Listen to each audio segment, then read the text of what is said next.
Hello and welcome to the 151st episode of Fur, Fins, and Feathers. Our guests today are Darrin Mendes and Derek Costa of Bristol County Agricultural High School. Welcome back. Thank you. Thank you. Thank you very much. Thanks for having us. We wanted you to come back because we didn't cover every subject. There is so much to talk about at Aggie. Agreed. I'm going to start with discussing the foundation. Okay. Darrin, talk about the foundation. The educational foundation that has been created kind of outside of the school has really taken off in the last probably 5 or 6 years. We have a farm-to-table dinner in September where we raise money to award scholarships to the students to set them up for future, maybe start a business or help them get started towards their future education projects. It's really, my first dinner, I think maybe about 150 people attended, but I think it's nearly doubled that now. So it's really taken off, and it's really gotten a lot of traction, and it's one thing that the community can really get involved in and help the school out. Mm-hmm. What are some other ways that we can contribute to the school? Yeah, I mean, for a couple of different reasons, and I appreciate Mr. Mendes. He's a big part of the foundation, not to mention the work that he does as our president and trustee, and an alumni of the school. You don't have many opportunities in administration to be able to have a support that we have, both at the trustee level and also within an educational foundation. Because of it, as Mr. Mendes pointed out, we have such a great opportunity to support kids' programs. I think he's being a little bashful. They've done a lot of great work over the last 6 years. This has been kind of a culmination of both individuals that are on our board, alumni that are participatory in the foundation itself, and some of our staff members who understand the programs that we're trying to accomplish at the Aggie. They have raised close to over $300,000 for the school. That's an enormous feat in a public educational facility at a high school level. And as you know, our alumni runs very, very deep through decades and decades of contributing to the school itself. So we're very fortunate from an administration perspective to have the ability to have the foundation provide us with some of those grants for our students. This past year alone, it was almost $50,000 of funding that went directly into the hands of students, as Mr. Mendes pointed out, to start their own business, to work within their educational pursuits. And obviously it goes through a grant application process. These students have to understand that they're applying to a professional organization that is contributing to the school itself. So it doesn't end just there. We have the opportunity. We've recently have had a number of different individuals who wanted to participate in endowments to the foundation itself. I think Mr. Mendes mentioned this in the other episode, but to continue that conversation, these generous individuals through their own foundations have been able to contribute into an arm of the educational foundation, which is considered to be an endowment. And those endowments have been able to be put aside for specific projects that those foundations are associating with, either in our environmental engineering program, our NRM, which is natural resource management program, or now even in animal science and in floriculture. So some of them have specifically earmarked that they'd like to have particular projects completed. In animal science, we've had a donor who's participated and has given us 2 Swiss cows. And those have come from an auction perspective and have generated at our school, in addition to the different species now of complementing all of the cows, the dairy cows specifically, that we have on the campus. Those are animals that are anywhere that could fetch an auction between $5,000 and $15,000. And so it doesn't have to be a particular project. It could be for a particular program, or it could be for a particular species addition that we needed at the campus for our students to be able to have the research and the understanding of how to work in those environments. Fabulous. The gentleman from that organization was invited to our our dinner, our foundation dinner, and he left saying, "How can I help this foundation?" Yep. And that contribution, just to say it for the water, it is the Waterfowlers Foundation, and they've done an excellent job over the last 4 years, have contributed over $100,000 to the school themselves. And those of, if you've noticed and toured through our museum, which is in our science facility, many of the exhibits that we have and the dioramas that have been created there have become part of the proceeds that have come from that foundation. And what I think is amazing, and I'm going to have the superintendent talk about it, is how the school got involved into the foundation, from the kids serving to prepping the facility for the event. Yeah, I mean, this is a unique piece of it that we have. We get a chance to kind of show our expertise. The kids have the chance to show their expertise. The foundation dinner is hosted once a year, usually the second or third week of September.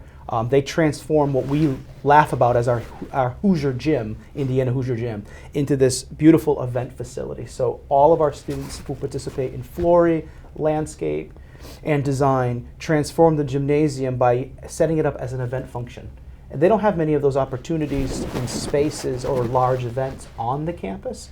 They're now traveling off campus to be able to do the Newport Mansions and the Elms or others in places, but they have a chance to transform a space for the foundation dinner. Anywhere from the design of the building itself, the space, the floor arrangements, the lighting, the flow of the dinner, and they actually serve and participate for the event itself. They serve and they cater the event. So they have the opportunity from beginning to end to understand the hospitality, event management, and really the focus of what puts an event into place. We had over 40 students who will wish to volunteer. We actually had to say to them, "Thank you. We can't accommodate all of you." So we broke the schedule into a setup previously on the Thursday and the Friday. It takes about a day and a half to transform the gymnasium, and then some students served on the event itself, and then those that stayed afterwards. So our students are very appreciative of the ability to have the foundation and appreciative to have the chances to work with some of the donors that want to participate. We've had another uptick significantly since the renovation and construction. So I know Mr. Mendes mentioned the foundation. We're talking about endowments, but we're having a large uptick in individuals who want to participate in scholarships, as you all participate.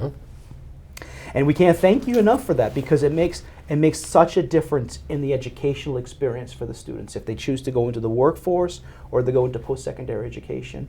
But we've started to see a large uptick as the school has transformed itself into using our facilities and becoming more of a community partner. The faculty and staff are embracing the ability to have their alumni and community come back to the school, and they're participating in large-scale events like the Fall Show, Spring Expo, and just being part of our advisory group within our campus. Our alumni association is starting to pick up more, and you're starting to see an uptick on scholarships. And these scholarships are very generous. Honestly, it's not the monetary amount, it's what the contribution is for the individual's story. What they did at Bristol Aggie, or what their father or mother or grandfather did at Bristol Aggie. And hearing those stories of the history and connecting it to today's generation of agricultural students is tremendous. So those three areas have been significant: the foundation, our endowments, which include the donations, and also scholarships. Moving on. What are some things that you want to do? Yeah, well, we've been very blessed to be able to have our board and our faculty and our staff really focus about using the facilities in the way that it needs to be utilized. I mean, we have state-of-the-art new facilities on our campus. It would be disingenuous to sit there and say we're going to continue doing the same that we've done previously. And our faculty never settle for that. They're always entrepreneurial, thinking about what the next type of programming or the next type of curriculum development or partnership that we're going to have with our state agencies, our federal agencies, and some of our private sectors. So we've been having conversations a bit on the state side, really discussing about how we can develop what would be considered to be an agricultural institute for the campus.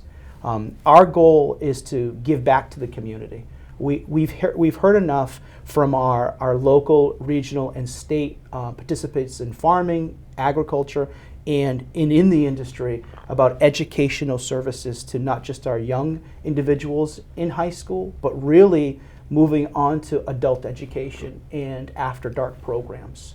It's a must. You know, what's interesting enough is that people who are transitioning in their own workforce are moving into our programs of agricultural, science-based programs, and I don't think there's enough education within the region to be able to do that.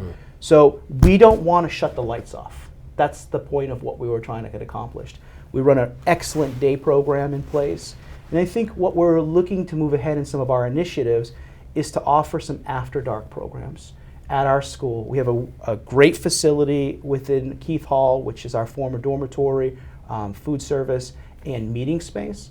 And we're looking to contribute to have community events in the space itself. We've just hosted a harvesting of our bee program that we have. We have a state apiary on the campus. We had a successful program with the Bristol County Bee Association and with MDAR, with their apiary program, where we were able to harvest, it was, I believe, about 60 pounds of honey this past year in the apiary we have right on campus. That happens right in our new makerspace in Keith Hall. And we're looking to have more of those adult-driven programs to be able to have a better understanding of the type of work that we're doing in agriculture. We're also looking to do that at the middle school level. I think it's very hard for a kid at the 6th, 7th, and 8th grade level at the age of 11, 12, 13 to try to make a decision on what they're going to do for high school for the rest of their time frame.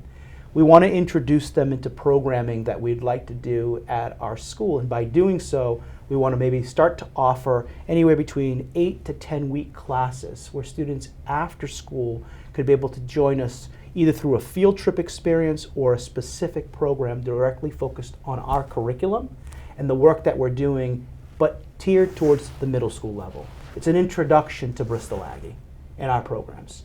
And I think that will give us a great opportunity to shed some educational experience of our programs to the community of adult learners and also to our younger students at the middle school level before they step foot on our campus.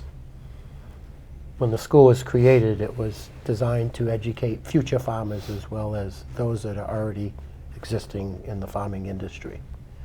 So it is important, like Mr. Costa mentioned, to continue the education. Definitely. Yeah, and as we look at it, we want to serve at Bristol Aggie as an educational hub for agriculture in Bristol County. And I think what may be missing for that is that we've had a lot of series of conversations with very different entities that services agriculture, both nonprofits and also state entities.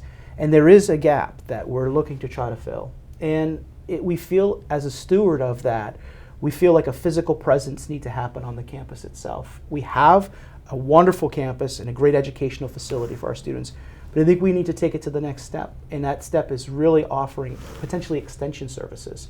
I think UMass Amherst does an outstanding job for the Commonwealth, and they're doing as they can to be able to provide some of those extension services that at one time was in the various counties within Massachusetts. I mean, I know that's long and gone and in the history of it, but we have a lot of opportunity here in our region that we could be able to provide as a possible support for those programs. So we want to continue to engage our conversations with the University of Massachusetts at Amherst, with the Massachusetts Department of Agriculture and Resources, and have a conversation about having a physical footprint in our campus to be able to offer those additional services for the community and for our local agriculture.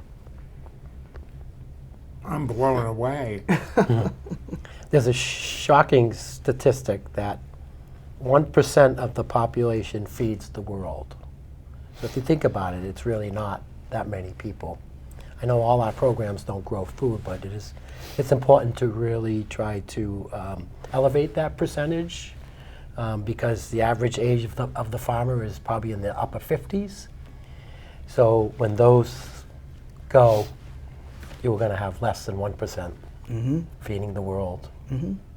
And I think one of the challenges is how we feed 50 years ago to how we feed today, and the different type of agricultural practices have changed.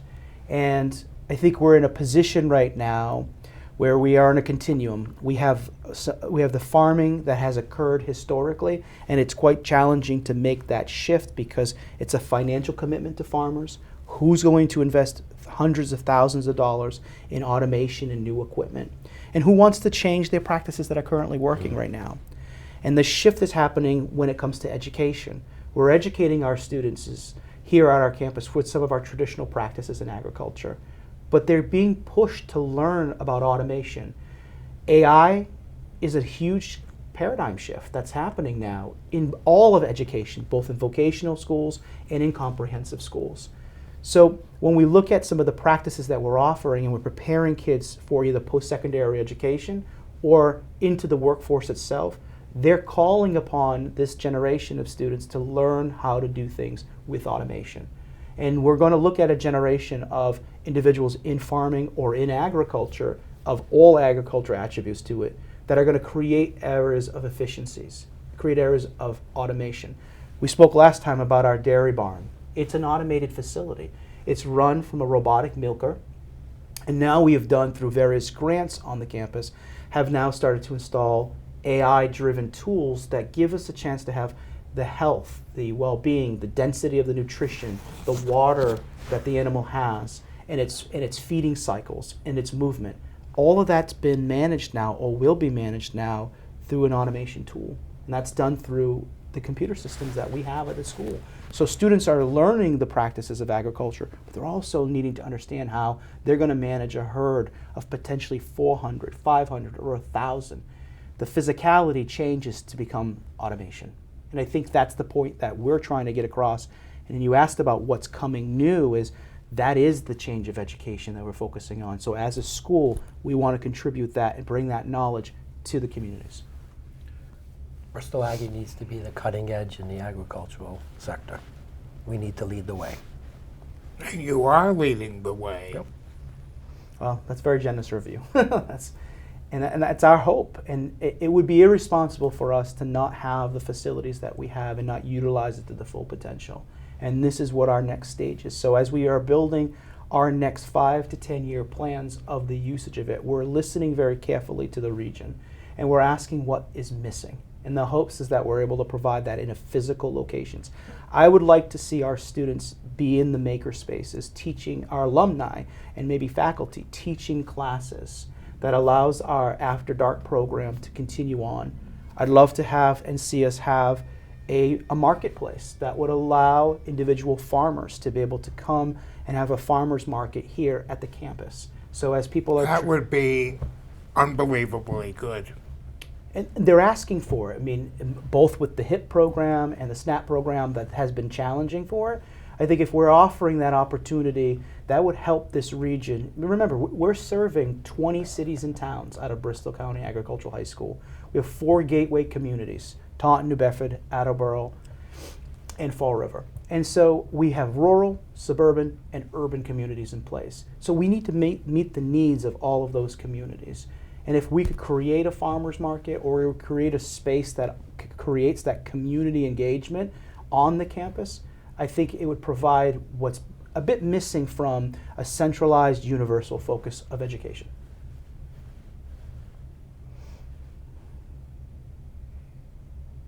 I don't know where to continue. You've covered it all. And can you imagine this may not exist if the school closed back in the 90s? Yeah, the fight was there, right? Mm-hmm. So as we kind of looked at it, there was a decision in the Commonwealth to see if we could continue keeping Bristol Aggie open, and helping out with some of our legislators at the time and our school administration and our board of trustees. They were able to, at that point, I wouldn't say pause, they were able to stop the institutionalization of taking the school down and closing it and moving it into a juvenile detention facility. So you've seen the campus, you've seen the opportunities that we have to have a wonderful outside classroom and indoor classroom based upon the 220 acres of a campus we have. Every facet of it is a learning piece for our campus and for our students. So we're trying to do the best that we can to be able to preserve that. But we're going to need some help. So I guess as I kind of lead into some of the conversational points, you talked about how the community could become involved and where do they start. I mean, these are wonderful ideas, for us to develop. But if I was sitting on the opposite side as a community member or an alumni, or someone that may wanted to participate in the foundation or want to be part of an endowment in place, they'd say, how can we start? Well, it really starts with us having a conversation. I really encourage and I've had this time again, I encourage the folks who are interested in having these dialogues and say, I'm an alumni, or I'm a donor, or I would like to seek a project that's there, is let's have a conversation about maybe what are some of the program or needs that they participated in. Our alumni have asked the question, when I was at the Aggie, these are the type of programs that were offered to me. Now that I'm working professionally, this is what my industry is doing. And what's been so helpful is that the alumni and members are bringing the industry onto the campus. They're saying to our students, hey, we would really like you to look at these pieces of new technology, equipment. It's funny, I wouldn't say they'd go to the extent to say, we'd like you to break them. We'd actually like to say, before we buy this, or before we put this into the hands of other workers, can we have this be tested out from a demonstration perspective? And that's happening in many of our programs. Most recently, we've had a wonderful donation of a large CDL-driven vehicle that we have in place, trailered unit. It was probably close to over $100,000 donation to the school. It's going to provide our students the ability to work on this unit, which is a diesel engine and a system that helps them learn to get to their CDL license and prepare for it. Well, we were talking to alumni, and their conversations associated to said, when we left Bristol Aggie at the time, we didn't have access to this type of equipment, and now we do. So alumni, these were alumni and business owners who had said, we would like to provide this into the hands of the students because it gets them prepared to get into their programs. It's a workforce placement and a workforce development transition at the school. Not every kid is going to go to post-secondary education. It's about 50-50 now at Bristol Aggie that choose to go into post-secondary and those that go into the workforce. So community members and alumni are asking the question, what can we put into your hands? Let's have that conversation. I asked them to contact me. I'd love to sit down with ourselves, our administration and faculty, and have a conversation about what's happening in the industry or what's happening within their programs to allow us to be able to contribute. I think we will always be grateful to those who fought for us in the 90s to keep the school open. And there was an individual that really, I think, kind of led the charge, and I think she deserves a big shout out. And I always refer to her as the mother of Bristol Aggie, and that's former Representative Pat Haddad. Mm-hmm. Yep, she has been fabulous to us. She's been wonderful. Mm-hmm. We cannot. I saw Pat the other day at a library function. It was good to see her. Yep. Mm-hmm. Yeah. She is still a strong advocate for you. She is. We most recently had many conversations around what the future of Bristol Aggie is. I mean, Mr. Mendes is 100% correct. The legislation that was put together in 2018 to move us ahead to be able to bond and build this school was her doing. Her fingerprints are all over that, along with the legislators that were in the South Coast at the time. But she drove that charge ahead to it, and she continues to contribute to the school consistently, both with her knowledge, advocacy, and programming. So if she's listening, which we hope she does, we want to make sure we understand that we celebrate her, but she was actively a part of our community and still is.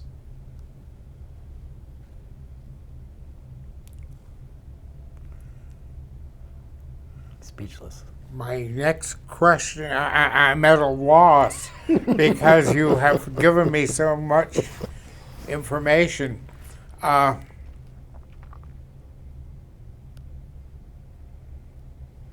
We didn't touch upon the legacy brick. The legacy bricks, yes. Yeah, so our landscape and design and contracting students with our faculty, they wanted to contribute back to the program that the renovation and construction didn't add to it. The landscaping program have developed zones on the campus on the north side and on the south side, so close to some of the programming spaces and classroom spaces that some of our alumni, retirees, and community members were participatory in. So we've developed the Legacy Brick Project. We have the ability that we've now, in those zones, have laid down bricks that are contributing back to the family members, alumni, business leaders, retirees of faculty and staff, some of our legislators and others, and we've been able to contribute back. And there, you're able to purchase a brick from the school. We have 2 different sizes. We have a small 4x4 style brick, and we have a larger 8x8 style brick. And each of them have the ability to recognize the legacy that the faculty member, alumni, teacher, staff member, or student or community member would like to leave at Bristol Aggie. So we've installed probably close to about 75 bricks at this point in time. We have space for a number of more bricks, and we've, at both of our fall shows and many of our major events, and we've publicized it through our social media and our website, have had the ability for individuals to purchase that brick and engrave it as they so choose to it. And it's actually very touching because it's not just our alumni who just respond back with, "I'm from the class of 1995 or 2005. They tell a little bit of a story of who they were, and they talk about their program. And then they can select the location to where they like that brick to be placed in one of our 5 zones that we have on the campus. And to them, it means a lot to be placed next to landscape, or next to arboriculture, or next to animal science, or the area by our vet center in place. And it means it's important to them because as they come onto the campus, they remember that they were participatory in one of their programs. And they remember that that's now leaving a legacy to where they've contributed to the school.